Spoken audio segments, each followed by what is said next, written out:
What is up, you guys? So I have a bit of a problem. I have been put off reading, which to people who are actually watching this is probably kind of a travesty. I mean, it comes from A level and my degree. I have to read a lot of stuff I don't like, so I think I've got to kind of associate reading with like a chore, which is a shame because before I kind of was really had a lot of assigned reading. I was reading loads very quickly. So I think this summer, because I'm not really doing anything, I am going to first of all finish a few books that I started and try and read a bunch of new ones that have been on my Goodreads list for ages. Like I have some shit like 47 on my Goodreads list. So I've got my little list here. The goal is 20. I don't know if I'm going to actually do that, but I figured a way I might be able to motivate myself into doing it is if I start one of these. I'm getting paranoid, I'm telling you. I get so paranoid. I'm gonna do, I say little reviews of each book I read. I don't know because I like to talk, as you can tell, because I'm already on 1.5 minutes. I haven't even started this list. I'm going to try and whiz through these, otherwise it's going to be a really long video. So, this is in no particular order, because I tried doing that and it just doesn't work. Okay, so number 1 I've got The Bees, which is by Laline Paull. And I started this book last summer. I got about halfway through and I don't know. It's not that it got particularly boring. I just got put off. But it's a dystopia, but it's not set among humans. It's kind of set in a beehive, and then it kind of says, imagine if beehives were run in the same way as a dystopian universe. Who doesn't want to read that story? But yeah, I just got very distracted halfway through. So also I should probably say, excuse the lighting in here. It's just awful. I don't have lighting facilities. I could not be filming this in the worst place, to be fair. Okay, number 2 is Carrie by Stephen King. So I love this movie. I like the original, I like the remake, and I went as a character on Halloween. And I don't know, I just always wanted to read the book. I slightly identify with the main character. Yeah, slightly. I'm not murdering bitches. I can vouch for the occasional loner moment. Not like she does, but I mean hers aren't occasional, but not the point. For those who don't know, it's a story about a girl who is telekinetic, and she's from a Christian family. It's just her and her mum, and like her mum's really hammering in, this is evil, this is evil, this is evil, you will go to hell if you do any of these things. So it's not really the best person to be getting telekinesis. She's also really unpopular, so there's that too. Right, I'm going to do tie 3 and 4 together, which is Scarlet and Cress by Marissa Meyer. They are part of the Lunar Chronicles, I think that sounds right. Yeah, Lunar Chronicles. Basically taking fairy tales, putting them in a dystopian setting. It's very YA. But I read Cinder and I really liked it, and then I've had these 2 for about, well, I've had the other 2, well, there's 3 now actually, but I've had the next 2 in the series for about a year now, and I still haven't read them, so I'm gonna get down to that. Number 5 is To Kill a Mockingbird. It's what I remember. I saw this mentioned in the play, looked it up, and yeah, it was one of those classics that just kind of looked good to me. So why not? This is me as the emoji. Sorry.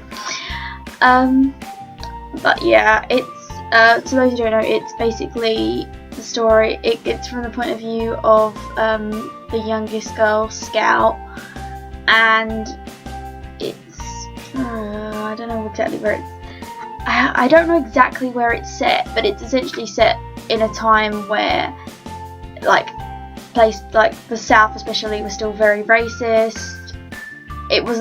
It's like 1900 sometime. I want to say 30s, but I may be wrong. Anyway, it's from her perspective, and she experiences sort of a lot of childhood stuff, and so race comes into it, but it's not like, because it's from a child's perspective. I feel like, I haven't read it to be fair, I feel like it's going to be just different to how it would be from an adult perspective, basically. Okay, number 6 on my list is The Book Thief by Markus Zusak. I know very little about this book other than the fact it's about a girl in Nazi Germany, and it's told from the perspective of death, because he apparently saw her several times during the time it takes place in the book. So I've been told it's amazing, and again, it's another one I've had for like a year, but I just have not read. So yeah. Number 7 is The Black Dahlia by James Ellroy. So this is a book, essentially, like, it's that sort of Hollywood, or old Hollywood, noir, I cannot say that word for the life of me. But basically, there was this big famous case called the Black Dahlia, where this woman called Elizabeth Shaw was found dead in a very particular way, and there's been a few fictionalized versions of it. I actually got interested in it because the game Laline like connected it to one of the cases, and I was like, well, okay, I can get into this. So yeah. Also, it's potentially one of my modules next year, and then I looked up the reading list when I was deciding, and I was like, I'm gonna read this book no matter what, because this is totally my thing. So yeah, that's that one. Next one is Annihilation, which is the first in the Southern Reach series by Vandermeer. I keep saying that a lot. I don't want to go too into this one because I don't know a ton about it. A few of these I'm kind of reading blind because they were recommendations, but they were really like push recommendations. They're like, this book is so good, you have to read it. This was actually by a friend who was working in she wasn't working, she was interning in a publishing house, and she had to read one of these books before it came out, and she said this one was really good, so it's in my reading list for ages. And keeping up with that theme, number 9 is Fangirl by Rainbow Rowell. It's like coming of age style, essentially. It's about a girl who reads and writes a lot of fan fiction, and I think she becomes connected to the main love interest for it. And all the fan fiction is like, it's essentially Harry Potter fan fiction, but it's like it's given a different name. It's one of the stranger ones on my list, but one of my friends has been so pushy and you have to read this, and she was recommending The Fault in Our Stars to me, and I refused to read it, so I feel like I kind of owe it to her to at least try and read one of the books she recommends to me. 10 Election by Tom Perrota. So this is based on the film. I don't know, like, I'm giving my synopsis based on the film, but basically it essentially just runs the course over a high school election for school president, and this girl Tracy Flick, who really wants to get it ridiculously, and she goes to some slightly what would be the word? Corrupt, like, limits to get what she wants. And I'm pretty sure, I mean, the film is, I'm pretty sure the book is also from the point of view of the teacher who basically runs the election and the student government and doesn't like Tracy Flick at all. So yeah. 11 is You by Kepnes. I decided to read this one because basically I was on the booktube area and someone recommended it. It's essentially about a stalker who gets all the information about this woman through her Facebook profile and basically works his way up from stalker to boyfriend, and it sounds really disturbing, but I'm really wanting to read it. I don't know, I like reading fucked up stuff. Number 12 is The Princess Bride by William Goldman. So I I was like, I got connected to this by the film, but the film I got connected to because basically, from what I can tell, the internet adores this film, and I saw it and I was like I'm not gonna act like I don't think it was legendary, but I thought it was really good, and I thought, well, I want to see how the book compares. It's just a strange, quirky little fairy tale, but yeah. 13 is Princess of the Midnight Ball by Jessica Day George. So this is based on the Grimm story, the 12 Dancing Princesses, and it's more like I've got a couple of the Goodreads pages open because I don't remember all of them. Oh yeah, it's essentially they're like these 12 princesses are forced every night to dance for the king, and it's a little messed up, but I'm pretty sure it fits into the YA sort of category. So yeah, there's that one. Number 14 is The Colour of Magic, which is the first in the Discworld series by Terry Pratchett. So basically I heard about this from a YouTube video. Like, I knew of it, but this chick was really recommending it. I know absolutely nothing about this series. I didn't even get the Goodreads thing up. I'm reading this one completely blind because everyone says it's so good, and I don't want to go in and have because I've already had my hopes built up by everyone else. I don't want to build up by what sounds like a really good description as well. So I will be reading that one completely blind. Number 15 is Venom, which is the first in Secrets of Eternal Rose trilogy, I think, by Fiona Paull. The main character's she's one of what's on here, Renaissance Venice's lucky elite, and I don't know, I haven't read anything sort of historical in a while, so I've got a few on there. Obviously, Book Thief is probably the most closest to an actual historical one, but Venom kind of seems like it's going to meet the line between fun and historical. Not that Book Thief won't be good. I have high hopes for that one, but I feel like there's going to be a funner time to Venom, hopefully. I don't want to hate it. The cover makes it look so good. 16 is The Devil Wears Prada by Lauren Weisberger. I'm taking no qualms with the fact that this is Devil Wears Prada is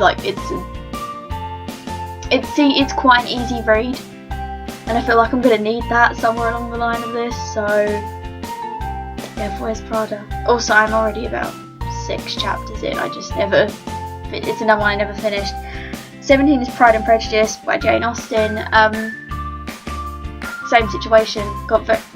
This is the one I've done the worst with, because this was a core text for one of my modules last year, and I got halfway through and I was Pride and Prejudice is one of those books where it's really long, but you're enjoying the plot. It's just the very good plot is dragged out quite a bit. But I'm really determined to finish it because I'm 55% of the way through. So finally gonna finish freaking Pride and Prejudice. 18 is Clockwork Angel by Cassandra Clare. It's the first in the Infernal Devices. Again, well, my friend kept trying to get me to read more Instruments, and I read the first one, and then I read a review of it that really tore it apart, and it made me see the whole series in a really bad light. So I can't read this anymore. So she goes to me, okay, we'll read the Infernal Devices instead because it's a lot better. And I'm like, okay, but if it sucks, I'm blaming you. This is the same friend that recommended Fangirl, so I feel like if one of them fails, they're both gonna fail, which is not gonna be good if I read one first, and then I'm like, well, she recommended the other one, so I'm not totally sure. Anyway, number 19 is Angels and Demons by Dan Brown. This is another one I'm about 6 chapters into, and I just never finished. So, yeah, that's about all there is in that one. Basically, there's this professor of symbolism, religious symbolism, gets this email saying, oh, there's a symbol found by this murder that has to do with the Illuminati. I didn't get very far into it, not because it was boring, it's very interesting, but just because it's terrible. I'll enjoy the book, but I will just get 6 chapters in and I will forget it exists. I'm sorry if I'm not really looking into the camera. I keep looking at what I'm like in the camera. So, yeah. And 20 is The Real Cool Killers by Chester Haynes. This one was another one on my reading list for the module I want to take. I just thought it's an interesting one because it takes place in Harlem. A white man is found shot and this whole case opens up. I don't know, I just feel like that's going to open some different grounds on the mystery genre. So, well, for me anyway, that I haven't seen before. I don't know if it's a common thing. So yeah, that wraps up my list of 20 books to read for the summer. I might have said this at the beginning because I always forget what I say when I'm making a video, which is why I really shouldn't, I'm not qualified to be doing this. But yeah, I'm not going to make a point of whizzing through all of these. I'm just going to say if I can get through all 20 by the end of summer, great. If I can't, hopefully this will get me more on the track of reading stuff a bit quicker than I do. I mean, a bit quicker than a year. So yeah, hopefully I will be making another video in like 2 weeks saying, yay, I finally finished a book. But I don't know what it'll be yet. Okay, bye guys.